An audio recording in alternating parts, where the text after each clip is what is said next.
Ms. Calder. Thank you, Madam Chair. I was hoping we could go over really briefly what we expect to be on the agenda for tomorrow morning. That sounds reasonable, certainly, sure. I don't mean to sidestep any of that kind of thing. Our administrator probably would have mentioned that too. So I'm good. Yeah.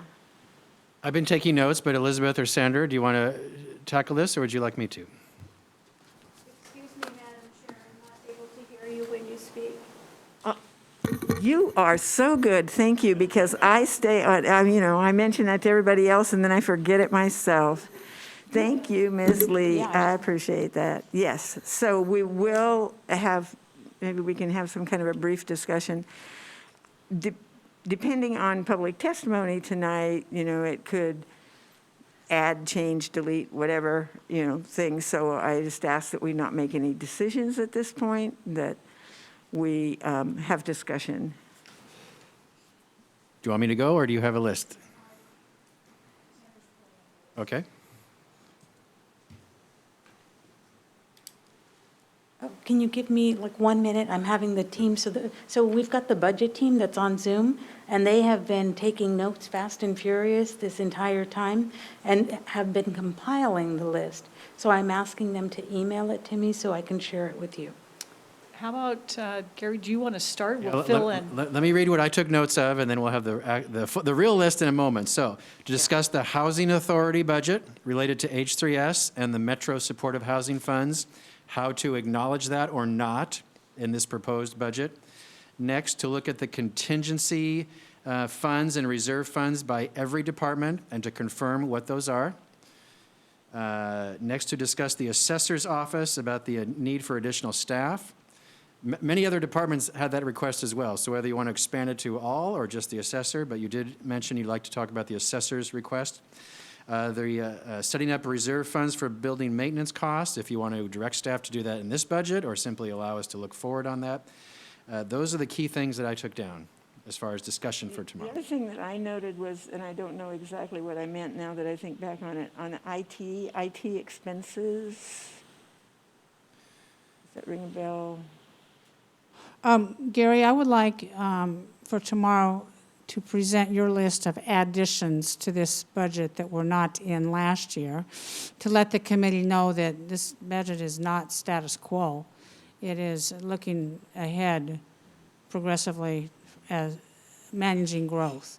Yes. So, and I would like the committee to look at that before we get spend happy, thinking that we're going to add this and that, which is really not within the budget parameters. I don't know that any additional staff positions are within the current parameters of this budget at all. No, so if I may, obviously, staff follows your direction, Budget Committee, but if you run a sustainable budget, which you've directed me over the last 3 years, you have one. Any changes you make means something else will be reduced. If you choose to add, then we will not have a sustainable budget. I know that's not your intent, but there's always a balance, so that's something for you to consider. And I think So Administrator Schmidt, is there any avenue or opportunity, or is it, I'm not sure where we are with the money from the federal government, what ultimately will be 80 million, 40 million this year, or in this coming budget, but I understand we've put only 30 million in there. Right, so that's the change we want to have for tomorrow, to change that to 40 instead of 30, I suggest. But do we know at this point how that would be Nope, the Board of County utilized? Commissioners are Leaving discussing that that up. next week Okay. and then following weeks. And besides, it's only one-time spending. Correct, so we don't want Yes. to, we don't want to hire staff people with it, no, absolutely Ongoing. not, I agree with that, yeah. Gary, the only exception to what you say may be if a project is revenue supporting and if the costs can be allocated to others, and I'm specifically thinking of the assessor's discussion of the mapping, the aerial mapping project. And to me, that makes it the exception to the whole list of personnel requests that I know you've got. That I don't think this one will be. That's my hope, that it's not going to be competing for general fund with other programs. Yep, and I would want to have absolute certainty of that. I would recommend you have absolute certainty of that before you were to make that change. Yeah, That's why we're fair. asking the questions. Yeah. Very good. Chair Parks, We're all budget analysts, we ask. I know. Chair Parks, was the IT issue you're just thinking about a minute ago, the human resources automation computer system that they want to put together. Is that what you're referring to? That might be, yeah, the only thing I wrote down was, to remind myself, was That's for, I IT. think that's for human resources. Yeah, They're a record automation system that they're hoping to get and fund. yeah, that might have been it, which also causes me to think, did we note anything about, wasn't there a discussion about an additional drone or drones needed for the assessors No. program? I believe that money is in the budget for next year, and the question remaining on the table is whether that gets converted to an annual cost. Yeah, well, there are those annual upkeep, maintenance costs and And I think our, licensing costs and all that type of thing, so we And need with to think about contributions from one-time other only. agencies. well, that's why I think the administrator needs to bring a list of, because I think there's, might be confusion or maybe not clarity, that our department presentations listed maybe some things that they wanted, but they may already be taken care of in this budget. And there are some departments where their asks are not currently addressed in this budget, and I think we need to know the difference. That sounds good. Well, if we have any extra money that's sitting around, we can always put it in for maintenance of our buildings and stuff. It looked like that was a pretty big need. Or to prepare for the new county courthouse Correct. and 2 libraries Right. And the new jail. and the jail, of course. There's 3 right there. Look under your And the cushion. list just gets bigger Yeah. and bigger, right? Yeah, so many different things. Yes, Sandra? Okay, so Chair, I have the list, and if you'll allow me, this is what I asked staff to do, is to break up the list into responses that we gave orally, so we can consider them done, those where we owe you a written response, and then those where the written response is, we already have it, we just need to give it to you tomorrow, and then versus those that we have follow-up on. So I'm going to read that list with that in mind, and you can tell me if we've missed anything. And this list right now is not comprehensive, because we've got 4 note takers, and this is just what they've compiled so far. So they've all got to be combined. Yes. They've all got to be combined. Yes. So the other thing, well, one of the documents, I just want to double check in my brain. One of the documents will be the information that Chair Smith has talked about a couple times, and we've talked about in all the issues about reserves or contingency and how those are planned to be used, and what is actually restricted and what isn't, and that type of thing. Yes, Yeah, that looks like a is one pretty of the items on the comprehensive list. report, yeah. Okay, so I've got, and Ellen, we've also been trying to identify who asked the question, so this might help you, your memory jog. We've got Chair Smith asked Library Service District request for delinquency rate. That was an oral response, and it was 2.7% is what was put in the budget. Commissioner Scholl asked about OSU extension. What is included in the special payments? And that was responded to by the department orally. Chair Smith asked about ELIT, request for expenditures during wildfire and the ice storm, and FTE salary detail, and we've got that as a follow-up. We've got Commissioner Savas asked about ELIT, request for detailed materials and services, and that is also a follow-up. I don't know what that list is. Sorry. Chair Smith asked about Housing Authority, request for FTE detail, and we've got that as a follow-up. Chair Smith asked about all departments, request for a list of contingency by department, and we have that as a follow-up that we'll be giving you tomorrow. Commissioner Schrader asked about treasurer, how does government hotline operate, and that was an oral response during the meeting. Commissioner Savas asked how many auditors in surrounding counties, and that was responded to during the meeting.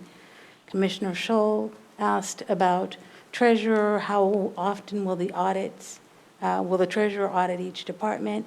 Answer was depends on the risk assessment, and that was responded to during the meeting. BC member Coldwell asked about aerial imagery costs and adding an FTE, And so part of that was an oral response, and we're coming back with a portion of that as well. Commissioner Coldwell and, BC Coldwell and BC Feely asked about all departments, adopted budget information into presentation reports. We will be changing that in next fiscal year, so we've heard you loud and clear. You want an adopted column in the budget document, and we'll be making that change next year. BC Caldwell asked about juvenile status of state funding, and that response was oral. Chair Smith asked about TS, where do the service fees paid for by general fund show up? And that response was made orally. BC Lee asked about juvenile, cause of revenue decrease in fiscal year '22, and that was orally responded to.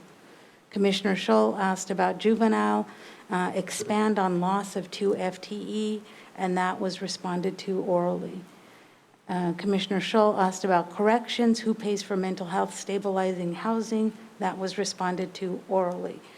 The other items that I've got on the list that I'll add to this is FTE counts, which we'll be providing, county admin costs for non-D. We have a detailed list for you that we will provide tomorrow. We will also give you an updated budget changes list.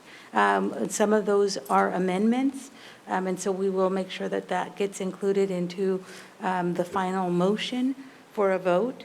I also had something about building maintenance costs, but that's about as cryptic a note as I wrote, so I have to go back and figure out what that means. And then the contingency funds.